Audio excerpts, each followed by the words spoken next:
The settlement was quiet, its small, sunlit streets filled with the laughter of children. They ran between modest homes, their games interrupted only by the occasional call of a parent or the soft hum of farm machinery in the distance. The world here was untouched by the galaxy's chaos, a haven of peace. The children played with wooden toys and chalk drawings, blissfully unaware of the broader tensions beyond their small world. That morning, the sky split open. Massive Imperial ships descended, blotting out the sun with their shadows. The adults barely had time to react as the ships unleashed their terror. Soldiers in obsidian power armor poured from the crafts, their movements mechanical and deliberate. Blasters tore through the settlement, leaving trails of fire and destruction. Screams filled the air. Parents tried to shield their children, but the soldiers were relentless. They were programmed to see no distinction between combatant and civilian, their orders absolute: eliminate all inhabitants. A boy, clutching a toy spaceship, froze as a soldier turned toward him. There was no hesitation, no humanity behind the cold visor. Some families attempted to flee, but the Empire's assault ships had the skies locked down. Plasma bolts rained from above, leveling homes and erasing any chance of escape. A group of children huddled in a makeshift shelter, their faces streaked with tears. The walls shook as explosions neared, and one by one, the sounds of life outside faded. When the soldiers ceased their assault, the settlement was reduced to smoldering ruins. Ash coated the ground, and silence hung heavy in the air, broken only by the crackle of burning wood. The soldiers scanned the area, ensuring no survivors remained. They spoke in clipped, mechanical tones, discussing the successful neutralization of potential rebel activity. Hours later, survivors from a neighboring village ventured into the remains. They found the bodies of men, women, and children, their faces frozen in terror. A grieving mother collapsed beside a small, charred figure, her cries echoing through the desolation.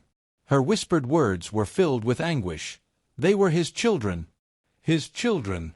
The name she muttered sent chills through those who heard it. They exchanged glances, murmuring in hushed tones. To most, the name was a legend, a ghost story told to frighten unruly soldiers. But here, it carried a weight that felt undeniable. Miles away, in the depths of a remote, desolate system, a man sat in silence.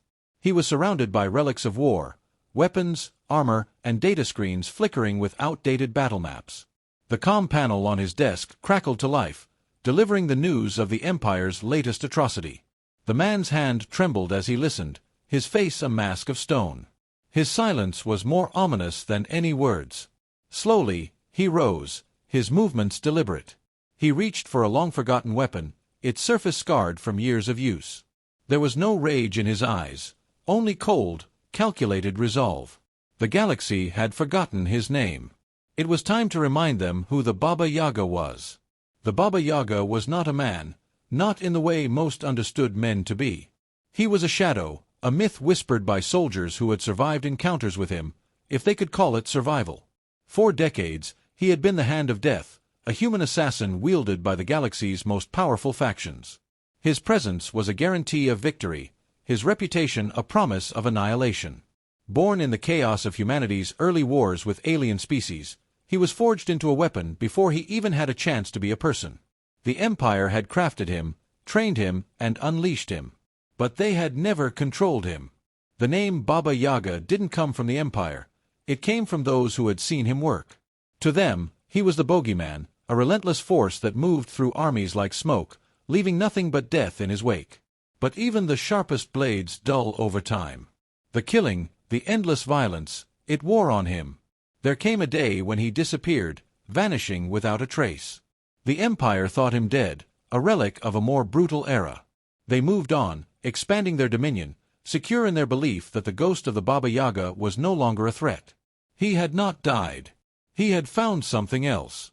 On a distant colony, he met a woman who saw the humanity buried beneath the layers of violence. She was a healer, a medic who had patched up refugees from the Empire's conquests. She had seen what war did to people, yet she refused to let it harden her. She taught him how to live again, how to find peace in simplicity. Their children were his redemption. 2 little lives that symbolized everything he had fought for without realizing it. He taught them how to build, not destroy, how to find strength in kindness. For the first time in his life, He was not a weapon. He was a father. When the news of their deaths reached him, it was like being thrown back into the abyss. He felt the cold grip of his old self returning, wrapping around his heart like a vice. But this time, the rage was not mindless. It was focused, sharp. The Empire had stolen the only thing that mattered, and they would pay for it in blood. He went to the place where he had buried his past, a hidden cache on a forgotten moon. Inside were the tools of his old life, weapons, armor, and technology that even the Empire had long abandoned as too dangerous. Each item told a story of death, a story he was now ready to continue. As he prepared, whispers began to spread. The rebels, the outlaws, even the Empire's spies, they all heard the same thing. The Baba Yaga was awake. Most dismissed it as a fairy tale, a scare tactic to rattle the Empire. But those who knew the truth began to fear. The galaxy had forgotten him. That was their first mistake. The first blow came without warning. A remote Imperial outpost on a backwater planet went dark. Communications were severed, and no distress calls were sent. When a patrol ship arrived to investigate, they found only wreckage. The outpost was not merely destroyed, it had been dismantled with precision. Craters from targeted explosions dotted the landscape, and bodies lay where they had fallen, each shot placed with surgical accuracy. Among the wreckage was a symbol, crudely burned into the ground, a dark silhouette of a figure cloaked in shadow. It was a warning, one that sent ripples through the Empire's network. The whispers of Baba Yaga grew louder, but the Empire dismissed them as superstitions. They believed the attack was the work of rebels, desperate to provoke fear. But then it happened again. And again. Each time, the attacks grew bolder. A supply convoy vanished without a trace, its escorts found drifting in space with their systems fried. A high-ranking officer's transport was ambushed, the general left alive only to deliver a message: "He's coming." No one knew how the Baba Yaga was operating. His movements were invisible, his tactics flawless. The Empire's elite forces were deployed, their orders clear: eliminate the threat. But the Baba Yaga was not a threat they could hunt. He was a ghost, always a step ahead. He used the Empire's arrogance against them, exploiting their reliance on technology and rigid protocols. Entire squads were lured into traps, their advanced equipment rendered useless by electromagnetic pulses. Those who survived described a figure who moved like a shadow, appearing and vanishing before they could react. He fought with the precision of a machine and the ferocity of a predator. Blaster fire seemed to miss him, as though he knew where it would land before they pulled the trigger. Fear spread like wildfire. Soldiers began refusing deployment to outer systems. Commanders grew paranoid, seeing his face in every shadow. The Empire attempted to tighten its grip, increasing security and surveillance. But the tighter they squeezed, the more vulnerable they became. One by one, key installations fell. Weapons depots were sabotaged, fuel supplies ignited, and strategic command centers left in ruins. The Baba Yaga's campaign was not random, it was systematic, a dismantling of the Empire's infrastructure piece by piece. The Empire's leaders convened, their confidence eroding with each report. Some argued he was a myth, a convenient story used by rebels to undermine morale. But others knew better. They had seen the data, the precision of his attacks, and the fear in their soldiers' eyes. This was no myth. This was retribution. Amidst the chaos, one chilling fact became clear: the Baba Yaga was not merely attacking the Empire. He was hunting them. His actions were not those of a desperate rebel, but of a predator closing in on his prey. The Empire had unleashed something they could not control. And he was just getting started. The final confrontation was inevitable. The Empire, despite its vast resources, could not ignore the growing destruction. The Emperor himself, fearful and desperate, called for a meeting of his highest commanders. They discussed strategies to eliminate the threat, but deep down, they all knew there was no real plan to stop the Baba Yaga. The terror he had wrought was far beyond anything they had anticipated. The Baba Yaga, meanwhile, had no interest in evading the inevitable. He had already prepared, using his extensive knowledge of the Empire's inner workings. He infiltrated their strongest stronghold, bypassing layers of security with ease. It was no longer about the battles. This was about delivering the message, the final judgment. The Empire's elite guards, those who had once been the pride of their forces, were no match for him. They fell like leaves before a storm, their weapons useless against his unmatched speed and precision. The Baba Yaga moved through their defenses as if they were paper, his every action calculated to demoralize, to instill fear.